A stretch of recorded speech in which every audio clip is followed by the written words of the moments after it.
Treasure Island by Robert Louis Stevenson. Chapter 14. The First Blow. I was so pleased at having given the slip to Long John that I began to enjoy myself and look around me with some interest on the strange land that I was in.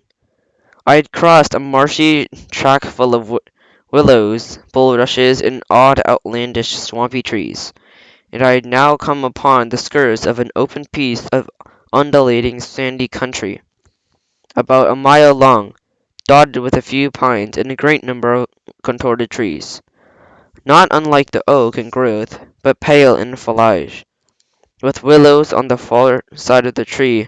To the open stood one of the hills, with two quaint craggy peaks shining vividly in the sun. I now, I now felt for the first time the joy of exploration. The isle was inhabited. My shipmates had left behind, and nothing else lived in front of me but dumb brutes and fowls. I turned hither and thither among the trees. Here and there were flowering plants, unknown to me. Here and there I saw snakes, and one raised its head from the ledge of a rock and hissed at me with a noise not unlike the spitting of a top. Little did I suppose that he was a deadly enemy, that the noise was a famous rattle. Then I came to the longest thicket of these oak-like trees, live or evergreen.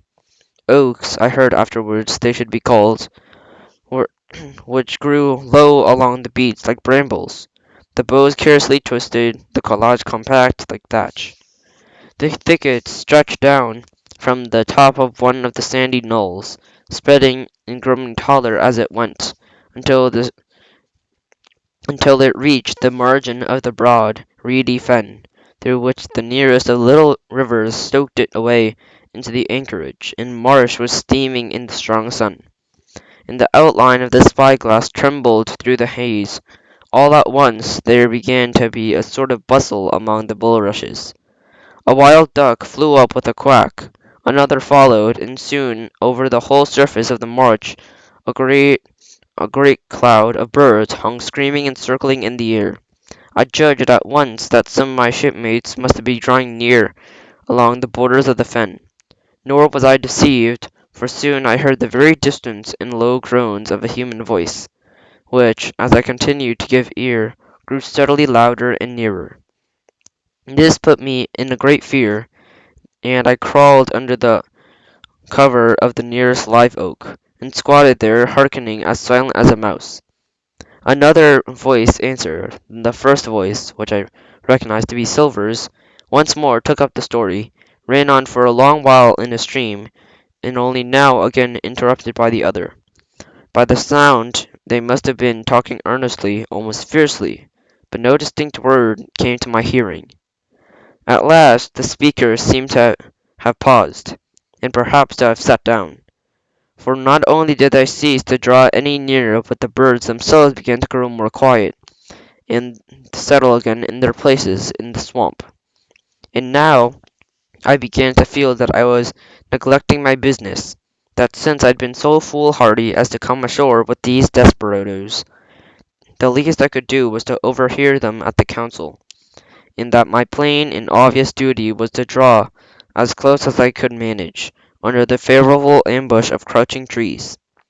I could tell that the direction of the speakers pretty exactly, not only by the sound of their voices, but by the behaviour of the few birds that still hung in alarm above the heads of the intruders.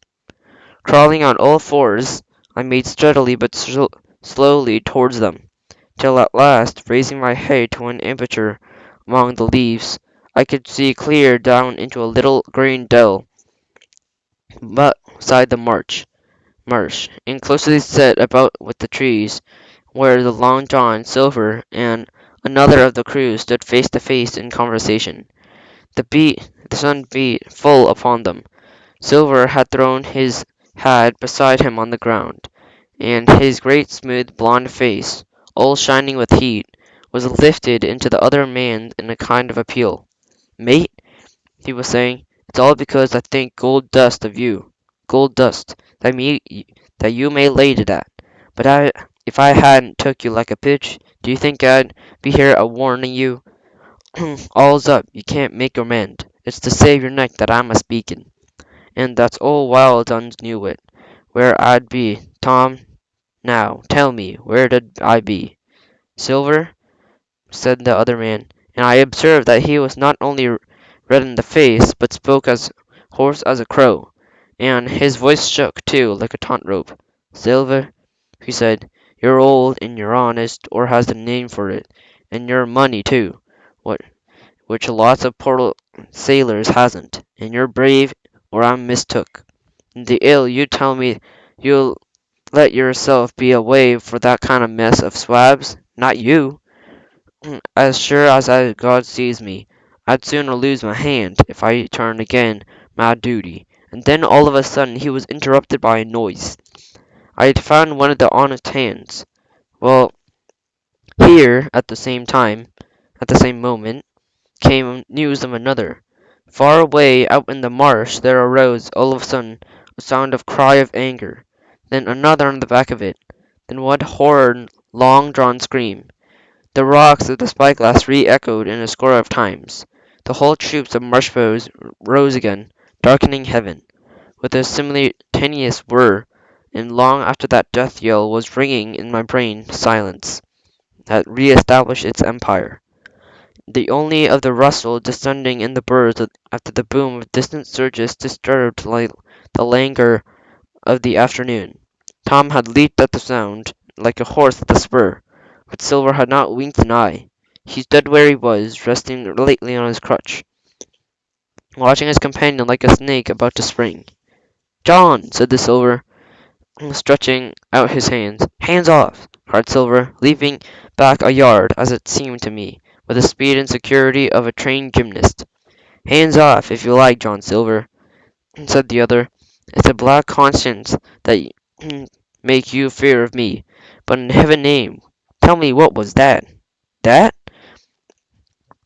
Returned Silver, smiling away, but warier than ever, his eye a mere pinpoint on his face, but gleaming like a crumb of a glass.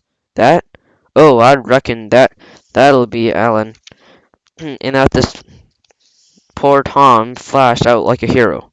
Alan, he cried, then the rest of his soul to the true seaman. As for you, John Silver, long you've been a mate of mine, but you're a mate of mine no more. If I die like a dog, I'll die my duty. You've killed Elaine, haven't you? Kill me too, if you can, but I defies you. And with that, this brave fellow turns his back directly on the cook, and set off walking onto the beach. But he was not destined to go far. With a cry, John seized the branch of a tree and whipped the crutch out of his armpit. That sent the uncaught missile hurtling through the air. It struck poor Tom, point foremost, with stunning violence, right between the shoulders and the middle of his back. His hands flew up, and he gave a sort of gasp and fell. Whether he was injured much or little, none could ever tell. Like enough, to the judge of the sound, his back was broken on the spot, but he had given him no time to recover. Silver, agile as a monkey, even without a leg or a crutch, was on top of him the next moment, and had twice buried his knife to his hilt in that defenseless body. From my place of an ambush, I could hear him pant aloud as he struck blows. Do not know what Israeli is to faint, but I do not know that for the next little while the whole world swam away before me in whirling mist. Silver and the birds, and the tall spyglass hilltop going round and round the hill topsy-turvy before my eyes. All manners of bells ringing in the distance, voices shouting in my ears. When I came again to myself, the monster had pulled himself together, his crutch under his arm, his hat upon his head, just before him and Tom laid motionless upon the sward, but the murderer minded him not a whit, cleaning his blood-stained knife while upon a wisp of grass. Everything else was unchanged. The sun was still shining mercilessly on the steaming marsh in a tall pinnacle of a mountain, and I could scarce to persuade myself that the murder had been done, and a human life had been cruelly cut short at a moment since before my eyes. But now John pulled his hand into a pocket, brought out a whistle, and blew it into several modulated blasts, that rang far into the heated air. I could not tell, of course, the meaning of the signal, but it instantly awoke my fears. More men would be coming, I might be discovered, and they would be slain to the honest people. After Tom and Alan, might not I come next? Instantly I came to extricate myself and crawl back again, with what speed and silence I can manage, into the more open portion of wood. And I did so. I could hear hails coming and going between the old buccaneer and his comrades. And this sound of danger lent me wings, for I was clear of the thicket. I ran as I never ran before, scarce minding the direction of my flight, so long as it led me from the murderers. As I ran, fear grew and grew upon me, until it turned into a kind of frenzy. Indeed, would anyone be more entirely lost than I? When the gun had fired, how should I dare to go down to the boats among those fiends, still smoking from their crime? Would not the first of them saw me wring my neck like a snipe's? Or not my absence itself be an evidence to them of my alarm, and therefore my fatal knowledge? It was all over, I thought. Goodbye to the Hispaniola, goodbye to the squire, the doctor, and the captain. There was nothing left for me but death by starvation, or death by the hands of the mutineers. All this while, as I say, I was still running, and without taking any notice, I drew near to the foot of a little hill, and with the two peaks it had gotten into the part of the island where the live oaks grew more wildly apart, and seemed to like forest trees in their bearings and dimensions. Mingled with these were a few scattered pines, some 50, some near 70 feet in the air. The air, too, smelt more freshly than down beside the marsh, and here a fresh alarm brought me to a standstill with a thumping heart.